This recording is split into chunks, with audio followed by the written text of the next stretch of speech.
কিংবদন্তি ক্রিকেটার যুবরাজ সিং এবং সাকিব আল হাসানের পর দীপ্তি শর্মা একদিবসীয় ক্রিকেট বিশ্বকাপের ইতিহাসে কোনো ম্যাচে ব্যাট হাতে 50 এবং বল হাতে 5 উইকেট নেওয়ার রেকর্ড এখন এই তিনজনের দখলে। এই রেকর্ডটি প্রথম গড়েন ইন্ডিয়ান ক্রিকেটের সুপারস্টার যুবরাজ সিং। 2011 বিশ্বকাপ, প্রতিপক্ষ আয়ারল্যান্ড। যুবরাজ সিং ব্যাট হাতে করেন 50 এবং বল হাতে 31 রানের বিনিময়ে তুলে নেন 5 উইকেট। এবং এই লিস্টে পরবর্তীকালে উঠে আসেন বাংলাদেশ ক্রিকেটের সুপারস্টার সাকিব আল হাসান।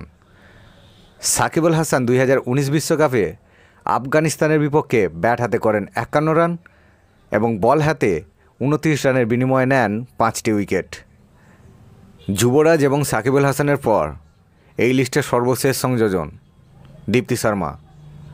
এই যে বিশ্বকাপটা হয়ে গেল, সেই বিশ্বকাপের ফাইনালে দীপ্তি শর্মা ব্যাট হাতে করেন 58 রান এবং বল হাতে 39 রানের বিনিময়ে তুলে নেন 5 উইকেট।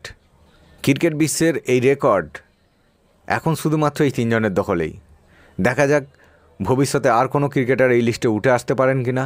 আর আপনাদের কি মনে হয় কোনো অলরাউন্ডার উঠে আসতে পারবে এই লিস্টে? তাহলে কিন্তু অবশ্যই কমেন্ট বক্সে জানাবেন। ভালো থাকবেন।